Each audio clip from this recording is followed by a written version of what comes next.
సంబంధికులైన నా మాల సోదర సోదరీమణులకు,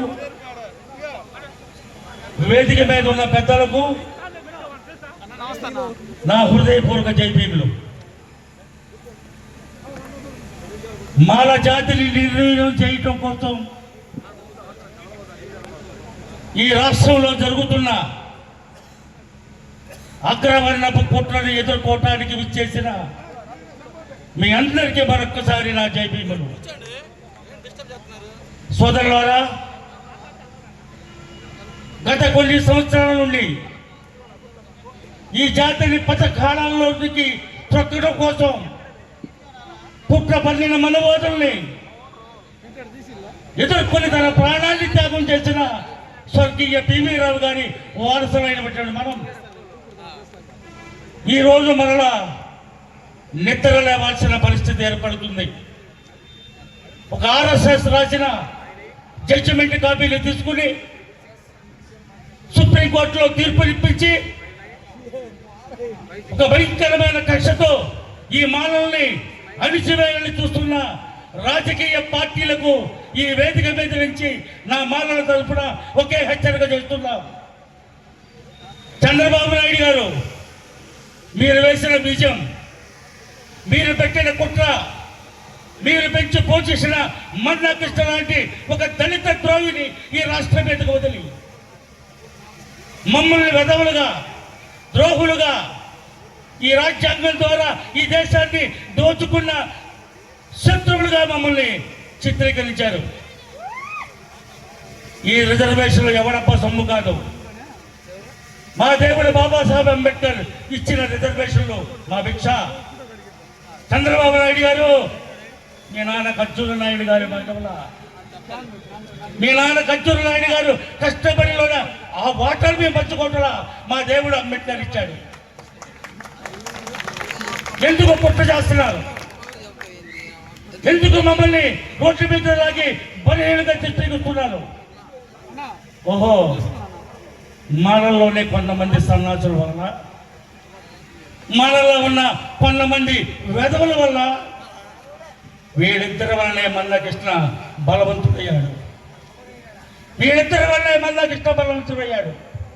అంబేద్కర్ వాదులు అని చెప్పుకుని తిరుగుతున్న కొంతమంది మాలలు, వర్గీకరణ వాదులకు పుట్టిన బాలను, నా కొడగలరా నాలుక కోస్తాం, నాలుక కోస్తాం.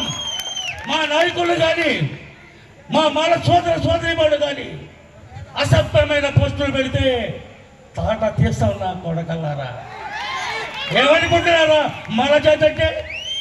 ఏమనుకుంటున్నారా మాల నాయకులు అంటే?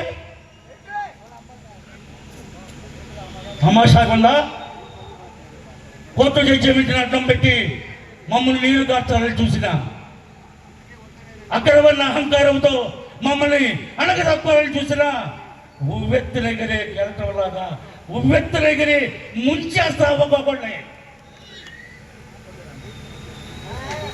ఏం మాట్లాడుతున్నారు? నోరెత్తితే మన నాయకులను తిడతాం, నోరెత్తితే జాతిని తాకట్టు పెట్టుకుంటానంటాం. మీకేం తెలుసురా మేము పడిన బాధ? భార్య పెట్టిన పత్తులు పెట్టి జాతి కోసం పివి రావు గారితో అడుగులు అడుగేసి, దూపుడి ప్రభాకర్ గారితో అడుగులు అడుగేసి, నిద్రహాలు మానేసి ఈ జాతి కోసం మేము కష్టపడ్డాం. మన్నా కృష్ణ నేను ఎట్టి పరిస్థితులకి రాష్ట్రంలో తిరగదేమో. ఎట్టి పరిస్థితుల్లో మా దళిత జాతుల్ని విడగొట్టాలని చూస్తే ఊరుకో. దా వంకతో మమ్మల్ని సర్వనాశనం చేయాలంటే మా చేతిలో ఒక అనుభవం ఉంది, మా చేతిలో ఒక క్షమణ ఉంది. అదే మా బాబాసాహెబ్ అంబేద్కర్ ఇచ్చిన ఓటనే ఆయుధం. ఆ ఆయుధంతో రేపు రానున్న ఎన్నికల్లో బుద్ధి చెప్తాం. సుప్రీంకోర్టు తీర్పుని అడ్డం పెట్టుకుని ఎవరైనా కానీ ఈ యొక్క కార్యక్రమాన్ని ముందుకు తీసుకువెళ్ళాలని చూస్తే, వర్గీకరణని ముందుకు తీసుకెళ్ళాలని చూస్తే మిశ్రే కాదు, ఆడమ్మ మొగుడు కూడా ఈ రాష్ట్రంలో తిరగదేమో. కాబట్టి సోదరులారా, మనందరం ఒకే మాటతో, ఒకే బాటతో, మనలో ఉన్న వైషమ్యాన్ని పక్కన పెట్టి ఒకే నాయకుతో బాస్ ఈజ్ బ్యాక్, ఒకే మాటతో ఉండాలని కోరుకుంటూ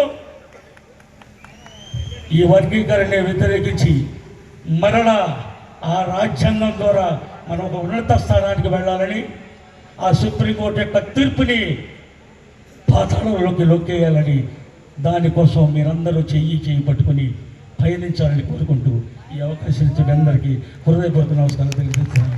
సెలవు తీసుకున్నాను. జై భీమ్, జై భీమ్, జై మాలా, జై మాలా. Thank you.